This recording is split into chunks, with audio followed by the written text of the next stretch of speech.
Allez, nouveau numéro de Ça vaut le coup sur Boursorama, l'émission qui donne du sens à votre épargne. Aujourd'hui, on parle du secteur pétrolier, dont les actionnaires poussent de plus en plus les directions à revoir leur stratégie climatique. Bonjour Eric. Bonjour David. Eric Turgeman pour Ophi Asset Management. Alors après Shell et BP, on a eu en fin de semaine Total, à l'occasion évidemment de son assemblée générale, très attendue, qui cherchait le pétrolier à convaincre les actionnaires, les investisseurs qu'il en faisait assez pour le climat. Et résultat des courses, une assemblée générale qui a, on peut dire, largement validé la stratégie climat de la direction. 92% de taux d'approbation. Il se trouve que vous, avec d'autres asset managers comme la Banque Postale, Mescart ou d'autres, vous étiez contre cette résolution. Oui. Est-ce que, double question, vous êtes déçu par votre score? Et puis, quelque part, est-ce que vous êtes surpris que cette résolution passe aussi, finalement, largement, et cette approbation et ce soutien massif des actionnaires? Oui, alors beaucoup de questions. Cette résolution, c'est la 14, qui était la résolution qui parlait de l'ambition climatique de Total. Il y a eu beaucoup de résolutions qui ont été mises en avant. D'ailleurs, beaucoup d'ONG appelaient à voter contre, notamment la 14, mais aussi d'autres résolutions comme la numéro 6 qui demandait l'éviction de Patrick Pouyanné. Donc ça, pour nous, c'était hors de question, parce qu'on considère que Patrick Pouyanné est l'homme de la situation. Donc voilà, on n'est pas systématique, on n'a pas voté contre tout. Pourquoi la 14, donc sur l'ambition climatique de Total pour aller vers une certaine neutralité carbone? C'est qu'on ne l'a pas trouvée suffisamment ambitieuse. Donc voilà, on se rend compte qu'il y a beaucoup d'efforts faits par le groupe Total, qui change de nom d'ailleurs, qui devient Total Énergie. Donc ça va dans la bonne direction, mais ça ne va pas assez vite pour vous. Non, ça va pas assez vite, parce que notamment, vous savez, il y a les histoires de scope, les scope 1, scope 2, scope 3, pour essayer de réduire les gaz à effet de serre. Pour faire simple, le scope 1 est lié à la fabrication du produit, le scope 2, c'est l'énergie consommée pour arriver au produit, le scope 3, c'est tout le reste.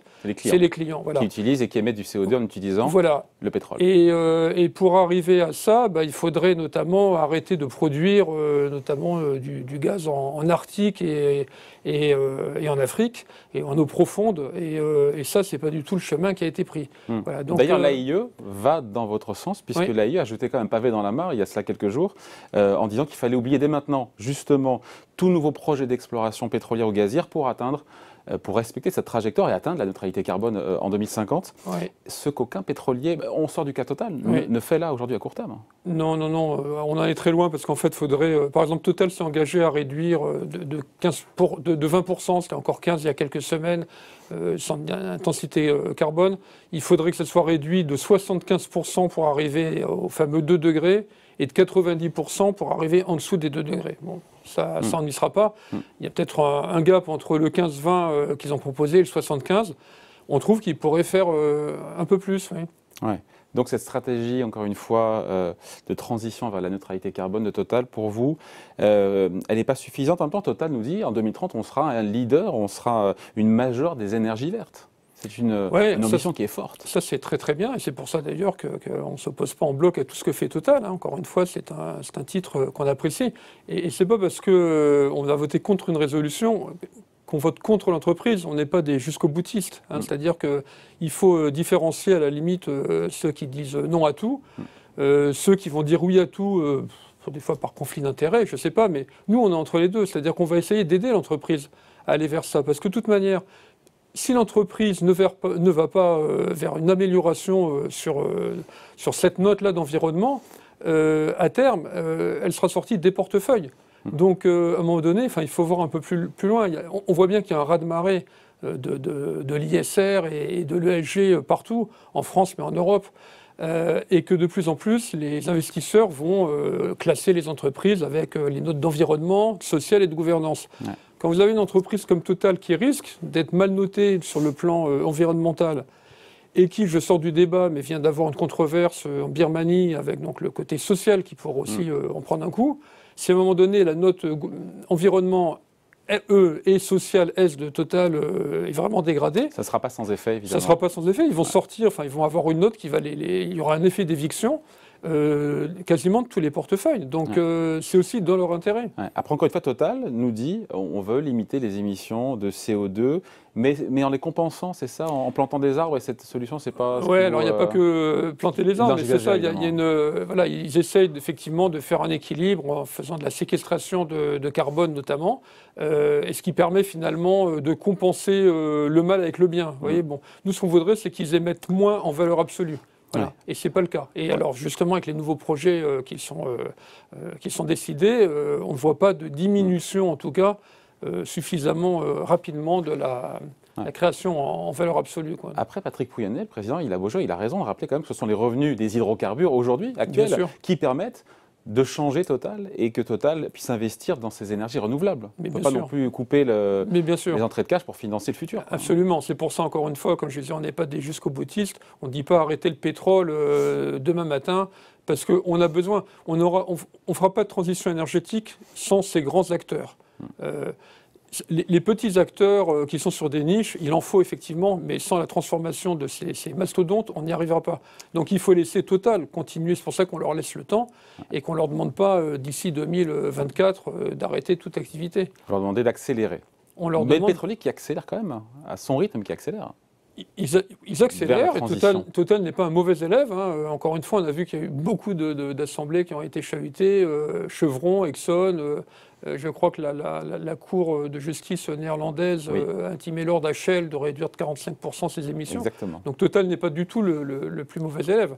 Et c'est d'ailleurs pour ça qu'il n'apparaît pas spécialement très mal noté en relatif par rapport aux autres pétroliers. Éric, certains pourraient se dire, mais s'ils ne sont pas contents quelque part, partiellement, il faut ne plus en avoir un portefeuille dans ces cas-là, du Total.